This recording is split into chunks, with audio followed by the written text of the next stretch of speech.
tal? Mi nombre es Raimundo Cimental. En esta ocasión vamos a continuar dándole forma al contexto mesoamericano antes de la llegada de los españoles. Ya estuve hablando sobre culturas del preclásico, del periodo clásico y en la parte anterior de una introducción al periodo postclásico hablando de los toltecas y de Azcapotzalco. En esta ocasión voy a hablar de la llegada de los mexicas, una de las civilizaciones más importantes de este periodo, y es fundamental entender quiénes son, de dónde vienen, qué fue lo que hicieron, cuál fue el camino que se labraron desde su llegada a la cuenca de México hasta llegar a ser la potencia principal de todo el centro del país y más allá.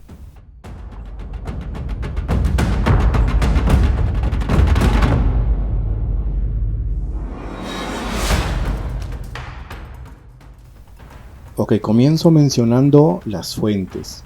Como vamos a hablar de los mexicas, es imprescindible hablar del Códice Boturini o la Tira de la Peregrinación. Esta es una fuente novohispana, pero rescata mucho de la tradición oral, además de ser uno de los primeros códices que se hicieron con técnica tradicional.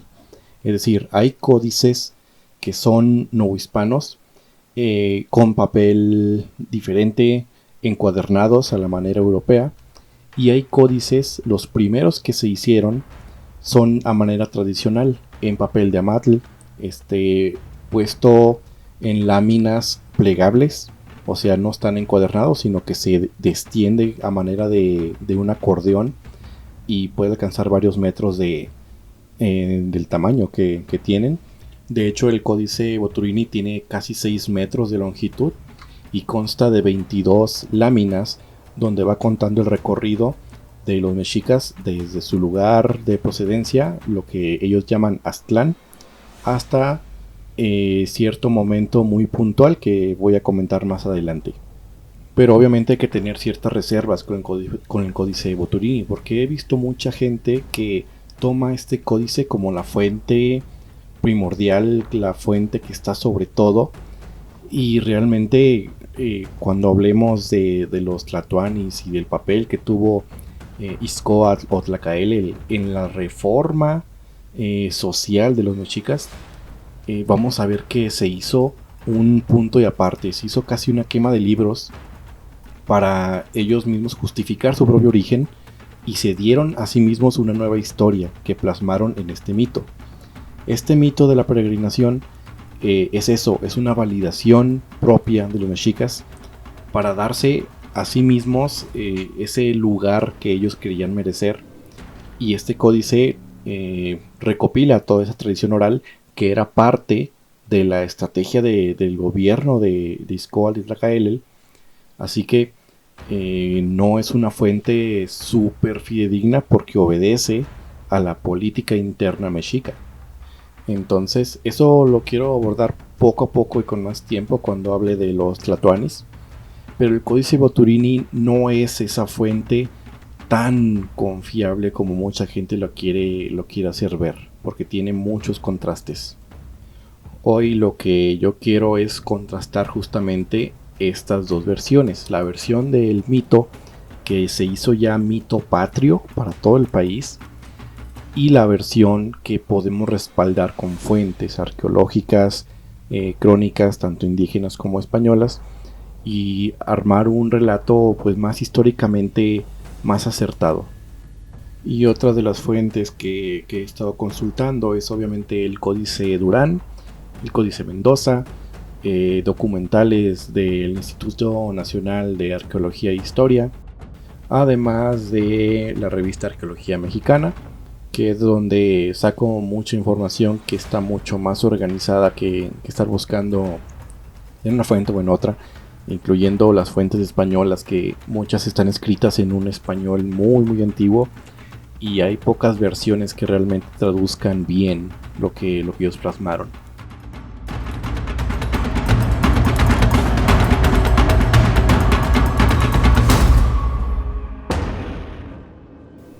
Ok, entonces comencemos a hablar ahora sí de los mexicas como tal. Primero que nada está el nombre. El nombre mexica tiene cierto significado que ahora voy a comentar, pero primero quiero hablar del término correcto para referirnos a este pueblo. Se le llama coloquialmente azteca. Azteca fue un término que ellos nunca usaron para referirse a sí mismos. Empezamos por ahí. Este término se popularizó por autores de habla inglesa y se usaba para referirse de forma general a todo lo que había antes de la instauración del virreinato de la Nueva España. Es decir, no distinguía entre unos y otros. Entonces el término azteca está equivocado porque no le hace justicia a las diferencias étnicas, lingüísticas, culturales de todos los pueblos que compartían ese espacio geográfico. Además de que lingüísticamente también está incorrecto, porque si usan azteca como el nombre de los que vienen de Aztlán, realmente también está mal, porque sería aztlaneca el término correcto. Pero se popularizó mucho en el siglo XVIII, XIX y XX, entonces se empezó a usar para referirse a los mexicas. Pero ellos nunca usaron este nombre para referirse a sí mismos. El término correcto es mexica. Y este nombre también tiene cierto debate, porque nos vamos a dar cuenta cuando estemos hablando de todo este contexto mesoamericano que las culturas en muchos aspectos son más sencillas de lo que nos imaginamos y en otros aspectos son más complejas de lo que nos imaginamos. Los mexicas es un ejemplo de esto. ¿A qué me refiero? Bueno, el propio nombre mexica, mucha gente le ha dado ciertos significados excesivamente románticos que no queda con su cosmovisión, especialmente en tiempos tan antiguos. Este pueblo, sabemos por evidencia y por tradición oral, que viene del norte. Entonces, ellos se denominaban mexicas en honor a Meshi o Mexi, que es Huitzilopochtli. Este es su dios tutelar y está la posibilidad de que haya sido un sacerdote o un líder real de carne y hueso que con el tiempo fue deificado y elevado al estatus de dios principal. Entonces, Meshi era su dios patrón y mexicas eran sus seguidores o sus hijos. Y el lugar que fundarían como su ciudad sería Mexico, el lugar de Huitzilopochtli. A esto me refiero cuando digo que en algunos aspectos son más sencillos de lo que parecen y en otros son más complejos de lo que podemos imaginar. Entonces a mí se me hace un significado mucho más acorde a quienes eran en este momento, de denominarse mexicas por ser los hijos de Huitzilopochtli y Mexico, el lugar donde está establecido su dios o donde vive él y sus hijos. Entonces, recordemos que los mexicas son uno de los tantos pueblos chichimecas que vienen del norte huyendo de este cambio climático que dificultó su forma de vida y vienen buscando nuevas oportunidades, lugares donde vivir y prácticamente tierras donde cultivar. En la parte anterior mencioné los dos casos particulares de Tula y Azcapotzalco. Tula le tocó enfrentar a estos pueblos chichimecas, le salió algo mal por la diferencia en equipamiento militar y la dependencia del comercio, y por otro lado Azcapotzalco, que Azcapotzalco logró confederar varios pueblos chichimecas, fundar su ciudad y estar absorbiendo ese goteo de pueblos chichimecas, usar su fuerza en batalla como mercenarios y pagarles con las tierras que ellos mismos van conquistando, al mismo tiempo de crear un nuevo sistema de gobierno llamado el Hueytlatóecayotl, donde los propios pueblos se defendían a sí mismos, tenían sus propios ejércitos, daban tributo a Azcapotzalco y Azcapotzalco era el encargado de defenderlos, de convocar ejércitos, de tener la potente red de comercio donde todos los que sean parte de este sistema podían aprovechar, y si no eras parte de él, pues te pesaba mucho, o sea, era más conveniente ser parte de todo este imperio, entre comillas, de Azcapotzalco que ser su enemigo. Esto lo llevó a ser Azcapotzalco la principal potencia de la Cuenca de México y de todos los pueblos alrededor del lago le rendían tributo a Azcapotzalco. En este contexto es donde llega el pueblo que hoy nos interesa, que son los mexicas. Según la tradición oral y posteriormente el Códice Boturini, nos cuenta este trayecto desde la ciudad de Aztlán hasta la llegada a la cuenca de los lagos del centro de México. Pero necesitamos contrastar algunas cosas. Primeramente, si esta ciudad realmente existió, es decir, si es un lugar físico o ha sido una concepción filosófica a lo cual se han aferrado para darse un origen mitológico a sí mismos. Actualmente no hay pruebas de nada si este lugar existió. Hay algunas hipótesis que dicen que vienen de Arizona, hay algunas que dicen que de Nayarit, incluso hay algunas que dicen que en Zacatecas.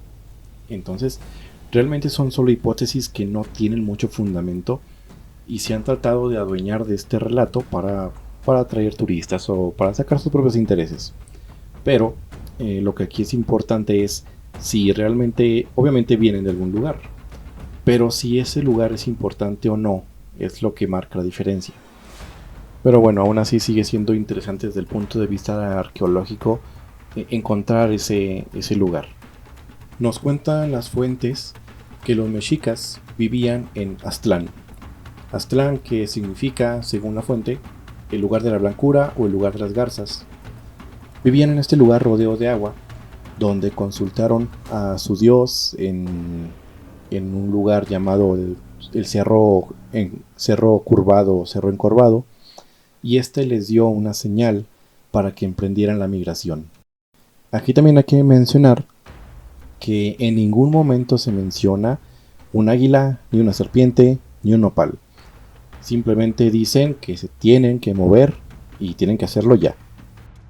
Todo este mito de el águila, el nopal, la señal, todo eso vino mucho después y se mezclaron ahí ambas versiones.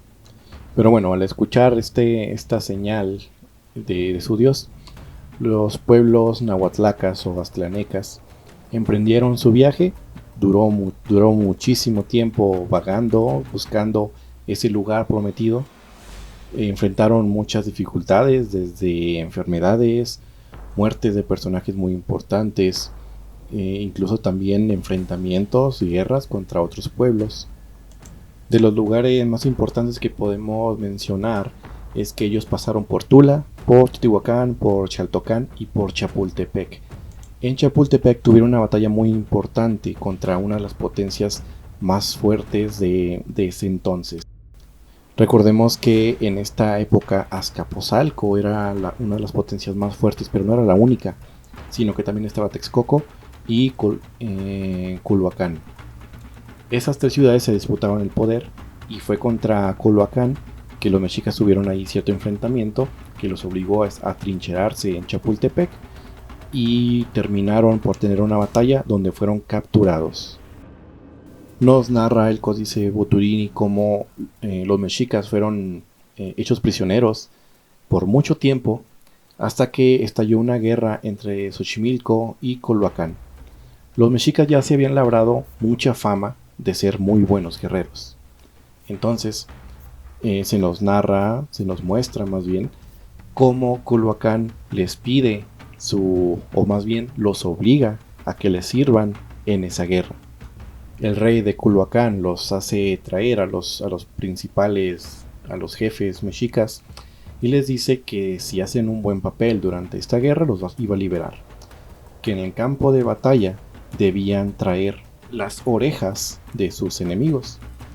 Los mexicas ahí en una jugada medio astuta, como tratando de adelantarse a la jugada del rey de Culhuacán, decidieron llevar, en lugar de orejas, decidieron llevar narices, ya que cada guerrero enemigo tiene solo una nariz. Y si le llevaban orejas, podría haber una confusión y decir que son del mismo guerrero. Y es para evitarse ese problema, esa confusión, decidieron llevar narices. Bueno, el Códice Boturini termina aquí. pasa la batalla, vuelven victoriosos de la batalla con el encargo que el rey les había pedido, y aquí se pierde, o sea, se termina. Así de la nada, sin previo aviso, el Códice Boturini termina aquí. Pero continúa la tradición oral, que sí ya viene de diversas fuentes, el Códice de Mendoza, el Códice de Durán, mucha tradición oral. Menciona que después de ser liberados por Culhuacán, el Cuauhtlatoani, o sea el líder, el jefe de los mexicas, Tenoch, ve la tan esperada señal de su dios, que es un águila en un nopal. La serpiente no se menciona, ese ya se puso después, pero según esta versión, ven la señal que tanto había profetizado su dios y decidieron ahí fundar su ciudad. Obviamente esta es la versión mitológica, el mito patrio que se usa para ensalzar el nacionalismo y todo eso, que también se usó en su momento para eso. Pero ahora voy a contar la historia que está un poquito más fundamentada en pruebas arqueológicas y más históricamente acercado. Obviamente es difícil asegurar algo cuando hablamos de historia, pero sí podemos respaldarlo con fuentes y darle un mejor sentido a lo que estamos aprendiendo.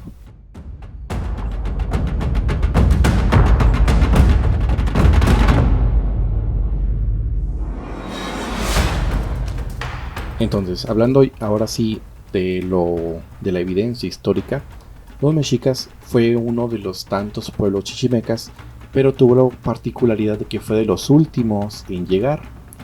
Entonces, cuando los mexicas llegan, ya está casi toda la cuenca ocupada. Ya no hay lugar donde ellos puedan asentarse.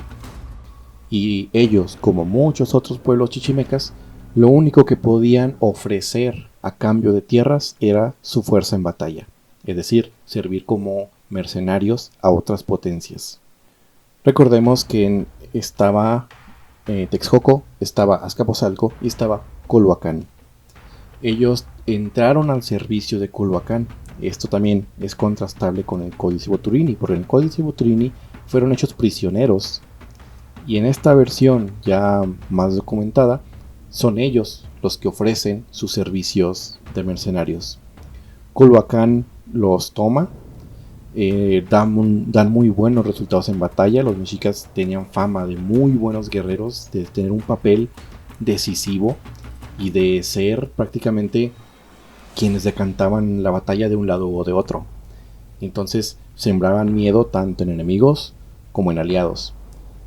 Una de las particularidades también muy importantes de los mexicas es que allá donde iban tomando ciertas tradiciones, ciertos ritos, iban adoptando dioses que así iban nutriendo su propia identidad.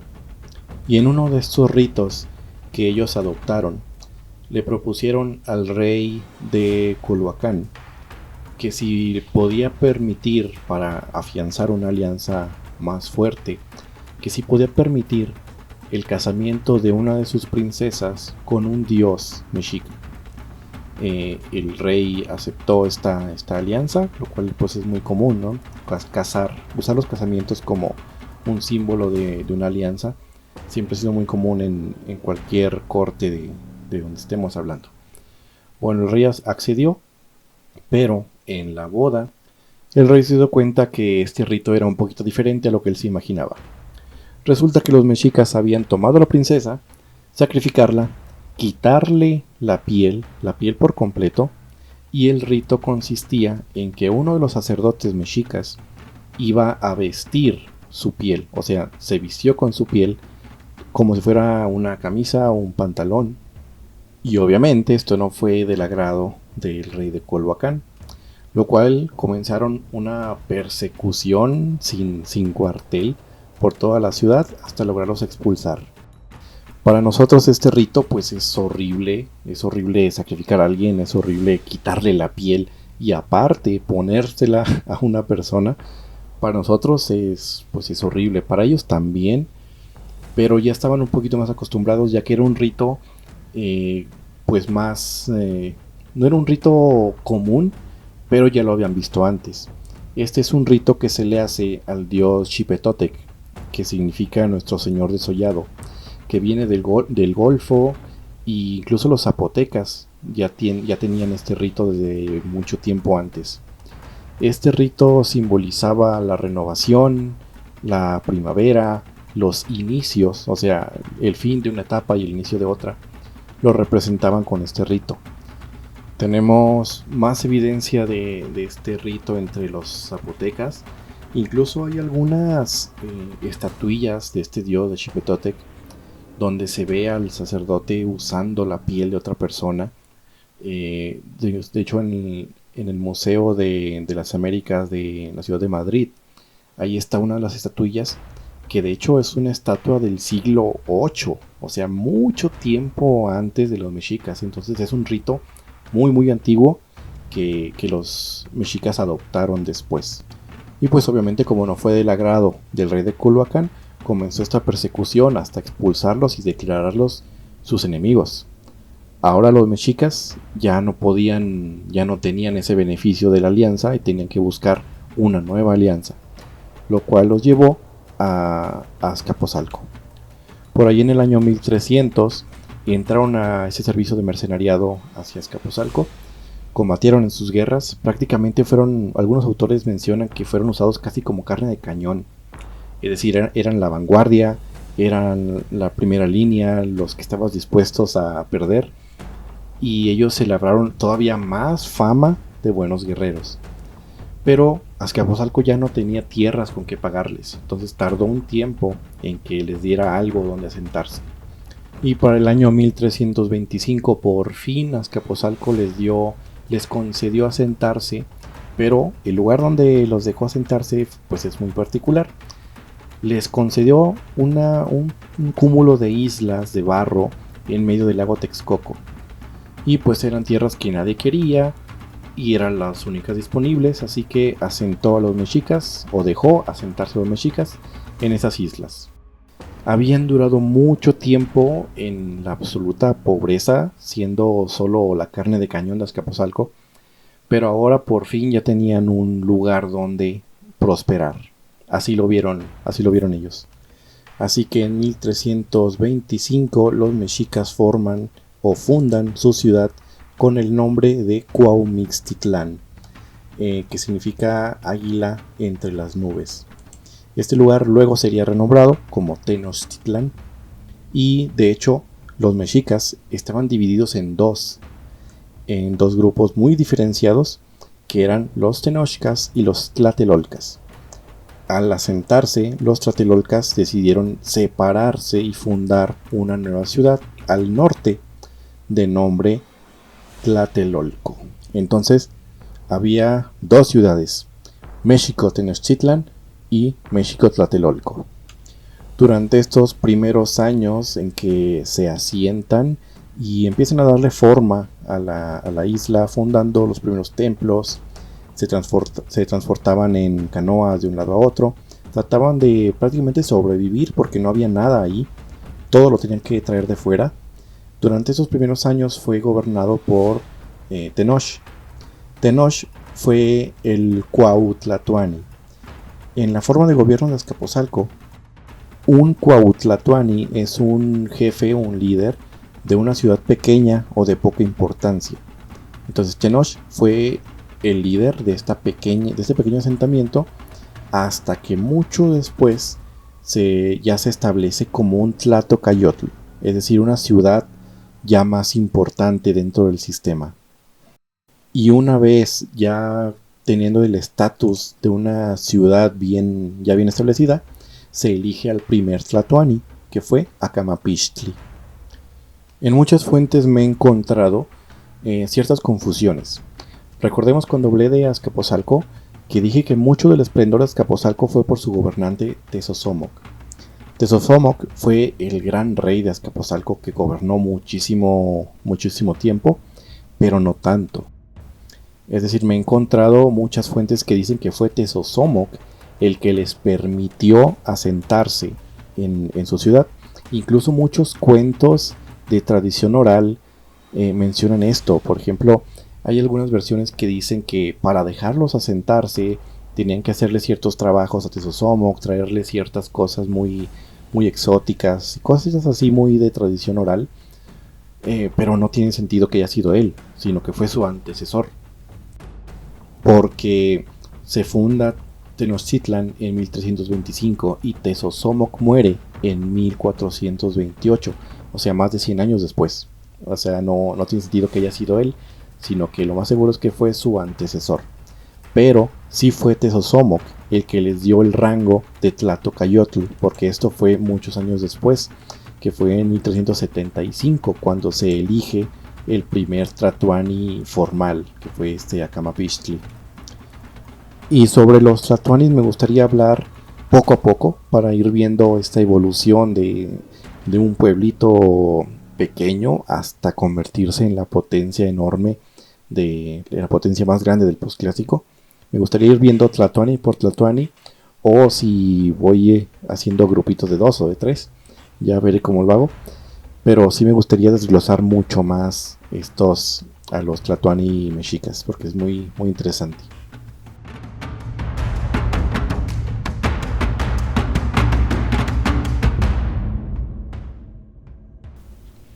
Y bueno, con esto terminamos esta pequeña introducción a los mexicas. Todavía hay mucho de qué hablar, de cómo se fueron formando, cómo se formó la Triple Alianza, todo el conflicto con Azcapotzalco y toda la expansión de la Triple Alianza. Da para muchos más episodios. Entonces vamos a ir viendo poco a poco.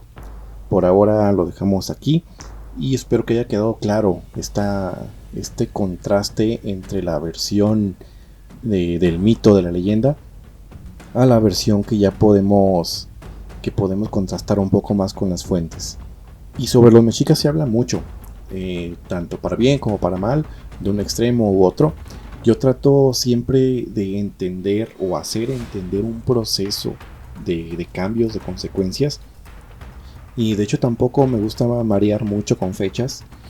Me interesa que se entienda la línea de actos y consecuencias antes que todo esto de las fechas. Pero bueno, para los mexicas siempre hay mucho debate, porque hay mucha gente que piensa o que expone su punto de decir que la gente habla mucho de los mexicas y no habla tanto de los que están alrededor. Pero yo creo que primero hay que entender lo básico de los mexicas, que son la columna vertebral de todo lo que va a pasar en Mesoamérica. Entender primero lo básico y luego ya nos vamos hacia los lados, hacia alrededor. Porque los mexicas son muy importantes en el gran esquema de las cosas, en el gran proceso histórico que va a pasar. Entonces hay que primero entender esto, primero lo básico, y luego ya nos vamos desviando. Vamos complementando, agarrando datos de aquí, de allá, y ponerle más piezas a este rompecabezas que es Mesoamérica, y que es la idea que yo siempre quiero transmitir, que no se trata de una sola pieza, sino que se va complementando de todos lados. Y los mexicas son muy importantes para entender todo este proceso que va a pasar entrando el siglo XVI. Entonces hasta aquí dejo este episodio, esta introducción básicamente a lo que son los mexicas, y luego vamos a ir continuando este relato. Muchas gracias y nos vemos en la próxima.